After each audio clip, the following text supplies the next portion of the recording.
ምሳሌ ከተማ ኮሪደር ስንሰራ በተደጋጋሚ አንስቼዋለሁ። ማን ዲዛይን አደረገላቸው? ማን ሰራላቸው? ገንዘቡ ከየት መጣ? ሌላ ሰው የሚፈልገው ላሊበላም ቢሆን ሲሄድ እንዴት እንደማይሰራ ማመን ብቻ ሳይሆን ኢትዮጵያ ያልሰራው ዲዛይኑን ከሌላ አገር ጋር ማያያዝ፣ አክሱምን ሲያ ከሌላ አገር ጋር ማያያዝ፣ የኑቢያን፣ የኩሽን፣ የአክሱምን ስልጣኔ፣ የፑንትን ስልጣኔ የማያምንና የማይቀበል እሳቤ ነው ያለው።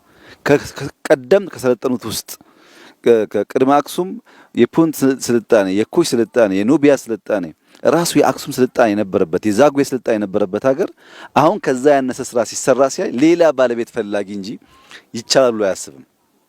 ከተማ ላይ አይቼዋለሁ ይሄን ነገር።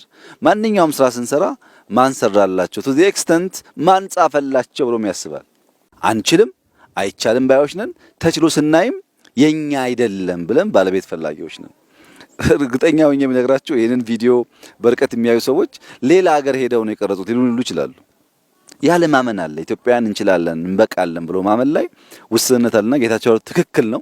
ግን ቢታከልበት ብዬ የማስበው እንዴት እንደማንችል ብቻ ሳይሆን ተችሎ ስናይ ደግሞ ለመቀበል ያለን መተናነቅና መቸገር በጣም ይገርመኛል። እኔ በሁሉ ስራዎቻችን እኔን ራሴ ማለት ነው ማን ዲዛይን አደረገልህ? ማን አገዘህ?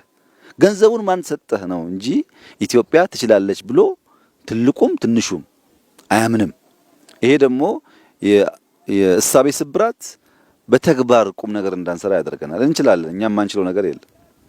እንዳንችል ያደረገን የትኩረት የአቅጣጫ ስህተት ነው። እሱን ካስተካከል እንደሚቻል አይተናል። ማስፋትም እንዲሁ ይቻላል።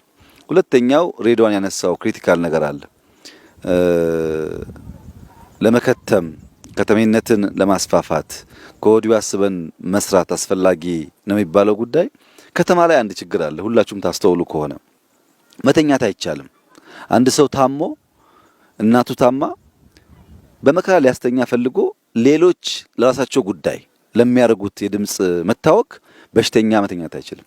ሰው ስራ ላይ አምሽቶ አንድ ሰዓት ልረፍ ብሎ መተኛት አይችልም።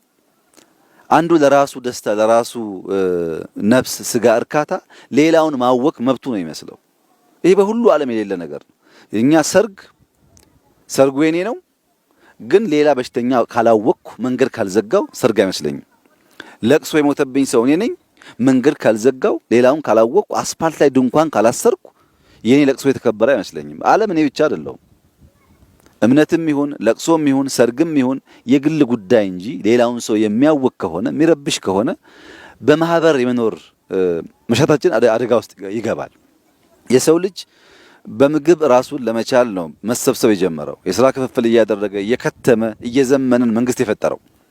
ያን መንግስት የፈጠረበትን ትተን ወደ ኋላ ተመልሰን የአንደኛው ኑሮ ዘዬ የአንደኛው አኗኗር ጎረቤቱን የሚያውክ እየሆነ ሲሄድ ሄዶ እድሜ የሚያሳጥር ብስጭትን የሚያበዛ በብስጭት በሽተኛ የሚያደርግ ነገር መፈጠሩ አይቀርም።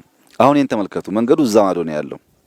30-40 ሜትር ራቅ ብሎ ቤት ሲሰራ ይሄ ሃይዌይ ነው። በየጊዜው ከሆሳና አዲስ አበባ ከአዲስ አበባ ወራቤ መኪና ይንቀሳቀሳል። መንቀሳቀስ አንከለክልም። ስራ ነው፣ ህይወት ነው። እኛ ራቅ ካላልን ግን መኪና ባለፈ ቁጥር መተኛት አንችልም ማለት ነው። እንረበሻለን። የሚረበሽ ሰው እንቅልፉ የተረበሸ ሰው ደግሞ ነገ ፕሮዳክቲቭ መሆን አይችልም። እና ራቅ ማለቱ ነገ ለመከተም ብቻ አለ። መንገዱን እናስፋ ብንል አናፈርስም፣ ሀብት አናወድምም ማለት ነው። ከመንገድ ባሻገር ዛሬም ደግሞ ቤቱን አራቅ ነው እንጂ አይሰራበትም ማለት አይደለም። መሬቱ የጎመን ቃሪያ፣ ሰላጣ ይሰራበታል። ይህንን የኑሮ ዘዬ መማር በብዙ መልኩ ለኢትዮጵያውያን የሚገባ እና የሚያስፈልግ እንደሆነ ይሰማኛል። ሶስተኛው በተለይ የክልላችን ርዕሰ መስተዳድር የዞናችንም አስተዳዳሪ መገንዘብ ያለባቸው ጉዳይ በቅርቡ መንግስት ከ1.5 ሚሊዮን ያላነሱ ቤቶች በሚቀጥሉት ዓመታት ገነባለሁ ብሏል። ይሄ ማለት አዲስ አበባ ላይ የሚገነባ አይደለም፣ የእናንተን ስራ ጨምሮ ነው። በየቀበሌው በየሰፈሩ የምንሰራቸው ቤቶች ናቸው ተደምረው በሀገር ደረጃ ያንን ውጤት የሚያመጡት። እኛ ከዛ በላይ ነው እቅዳችን፣ ግን የተጋነነ ቁጥር ተናግረን ሳንተገብር እንዳንቀርን ብለን የቀነስ ነው። እያንዳንዱ ቀበሌ ወረዳ በዚህ መልክ ስራውን ከሰራ ካለንም ጥርጥር ባነሰ ጊዜ ያንን ቤት ልናሳካ እንችላለን። ሰምታችሁ ይሆናል የ3D የቤት አገነባብ ቴክኖሎጂ ወደ ኢትዮጵያ እያመጣን ነው። ቤት እንደ ፋብሪካ የሚሰሩ ፋብሪካዎች እያመጣን ነው። በቀን አንድ ቤት ሁለት ቤት መጨረስ የሚችሉ ፋብሪካዎች እያመጣን ነው። ብረት ገጣጥሞ ቤት የሚሰሩ ፋብሪካዎች እያመጣን ነው።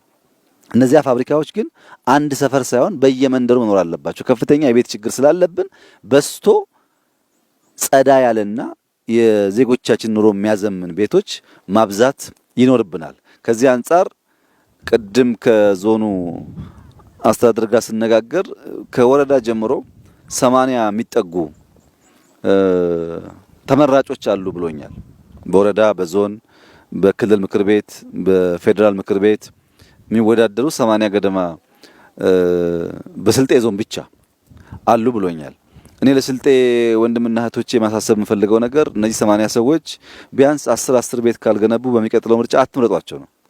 ያልሰራ ሰው መመረጥ የለበትም። ዝም ብሎ እያወራ ምርጫ የሚባል ነገር የለም። ጊዜ ያላችሁ አሁን 3 ወር ነው እኛ የሰራ ነው። እናንተ 6 ወር 7 ወር አላችሁ 8 ወር አላችሁ። ከዚያ በላይ ማድረግ ትችላላችሁ። ያ ሲሆን ደረታችንን ነፍተን ሰራንል ብለን ነው እኛ ወደ ምርጫ የምንቀርበው እንጂ ገና ተስፋ እየሰጠን ከመረጥከኝ በኋላ እናደርግልሃለን እያልን ከሆነ መቼም ልንለወጥ አንችልም። እና እያንዳንዱ ሰው በዚህ አግባብ ሚናውን የሚወጣ ከሆነ ምን አይነት ከባቢ ልንፈጥር እንደምንችል አስቡት። ሁለተኛ ሰሞኑን በየዋህነት በስህተት አላባና ከምባታ ላይ መቶ ቤት ስሩ ብያቸው ነበር። ካለማወቅ ነው፣ ይቅርታ ይደረግልኝ። ስልጤና ሀዲያ ግን ያ ቁጥር አይሰራም። ሁለት መልክ እንስጠው። አንደኛው በስልጤ አካባቢ የተወለዱ አመራሮች በየትኛውም ደረጃ ያሉ አመራሮች ቅድም ባልኩት መሰረት ለምሳሌ 80ዎቹ 10 ከሰሩ 800 ሆነ ማለት ነው። እያንዳንዱ ዞን ሚኒመም 1000 ቤት ካልሰራ እኔ ወደዚህ አልመጣም ተመልሼ። 1000 ቤት ትችላላችሁ ሰርታችሁ ጥሩ እንመጣለን። ስንመጣ ግን በሁለት መንገድ ነው የምንመጣው። አንደኛው